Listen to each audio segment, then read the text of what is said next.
Hi guys, Harry Yotis here. Professional trader for 20 years. Started my career in 2005. Still going strong in 2026. So let's talk about today. Today, this is a chart of the S&P 500. As always, we start with that.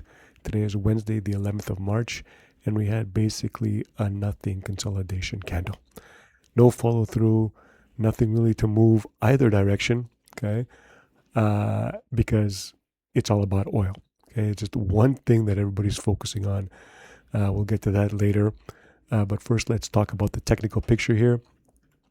Guys, it's still neutral. We're still in this area, chop zone forever. Okay, we are basically 3% from the highs, and everybody is very, very scared about the war. Okay, so we're going to keep everything in neutral. Nothing is broken down yet. A breakdown of this key 673 level was quickly bought. Okay, because Trump says we're going to stop the war soon. It's close to ending. Okay. I suspect that's the case. I suspect there's going to be some kind of way out for Trump to get out of this war. Nobody likes it. It's very unpopular. Okay. But let's just talk about the technicals now. Neutral. Okay. And as usual, we pair the technical picture with sentiment. Okay. And we look at the fear and greed index. We're at the border of fear. Okay. Even though we're like 3% from the highs, we're literally everybody is super scared. Okay. Momentum is at fear. No, stock price strength even went to fear. It was strong. Okay, and even the breadth goes back to neutral. So even the strongest parts of the market are starting to crack.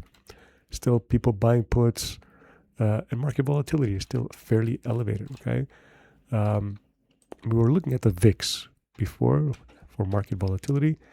We were hoping it's going to be a spike like this, a red spike, and then follow down. However, it's just hovering at these levels. We're still at 24. It's very, very high. We need to crash down below 20. And if that happens, I think we continue to go lower, okay?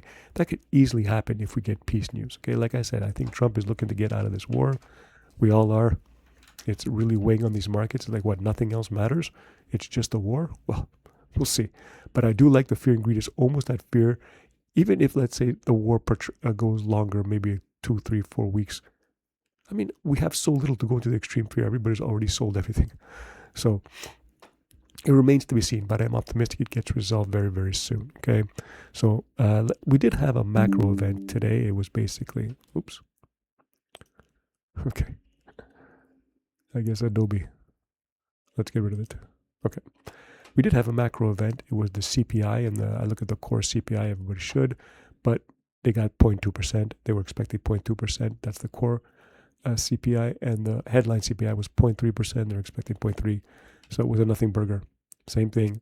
Inflation's no news there, so it didn't move anything. Besides, nobody really cares. Nobody's looking at that anymore.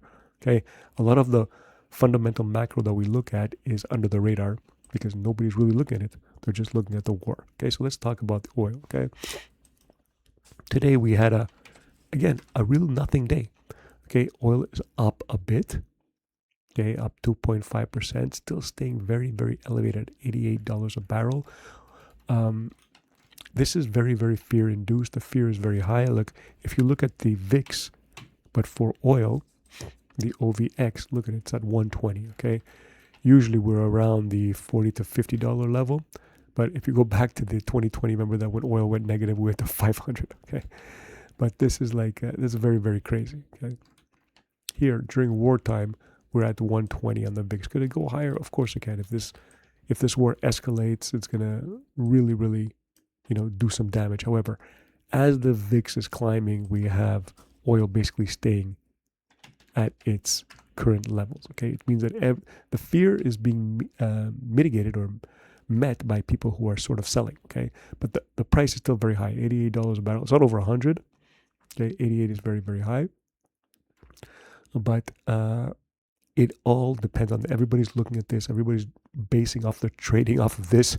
It's very, very strange, okay, to see just one element affecting everything. And like I said, I think like you have these news articles left, right, and center. Today on CNBC, Chubb said as main U.S. insurer. Okay, like everybody's talking about oil. Okay, since the insurers of Lloyd's of London won't insure, the U.S. is stepping in to insure, and they're using Chubb to do that. Okay, you have news coming out today that the International Energy Agency agrees to release a record 400 million barrels from the emergency stockpiles. Zero Hedge is very, very negative. They think that this will have little impact. I disagree. I think it has an impact.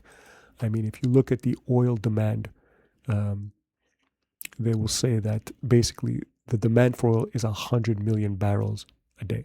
Okay, world demand.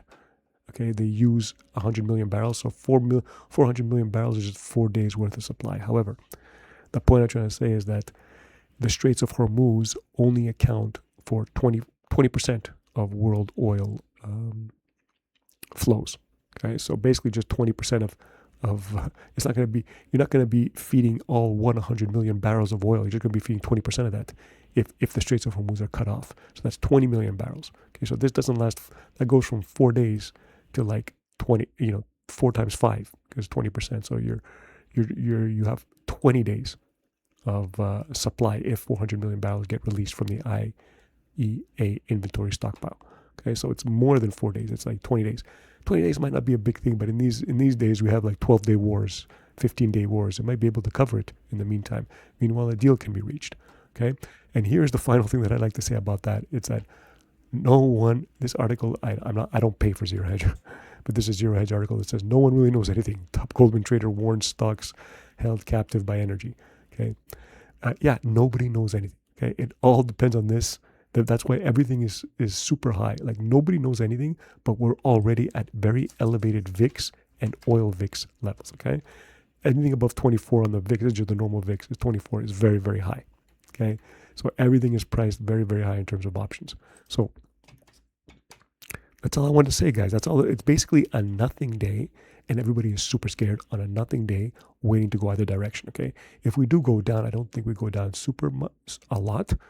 Or we don't drop. I mean, we're not gonna. I don't know if we're gonna drop 10%. If this goes into a nuclear war, forget it. Okay, but I just don't see it. I just see it. Just doesn't feel that it's gonna escalate anymore. I think there's gonna be Trump's gonna try to find a safe-facing way to exit, but it doesn't matter because even if he does exit this war, and he does safe face, it still looks bad. The U.S. has lost a war with Iran.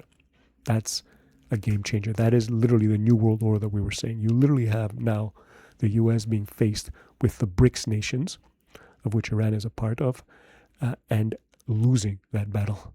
So before it was running roughshod over everybody, but now Russia is holding in Ukraine and Iran held in the Middle East. This is like now we have a bipolar world. Okay, we don't have just one superpower. Now we have two superpowers. We have the BRICS and we have the West or the U.S. So this could be entering a period of a new Cold War emerging. Okay, you never know. So the battle might be long, long lasting. Even if I'm just assuming if there's a peace that's made. Okay, I just don't think there's going to be boots on the ground. I just don't think anything escalates. Okay, that is my most likely scenario, is that Iran and the States make a deal. But that means it's very, very strong. It's a very, very strong outcome for Iran and for the BRICS. Okay, so that's what I think going forward. Let's see what happens during the rest of the week. I suspect that we might be hearing some good news coming out soon. All right, later, guys.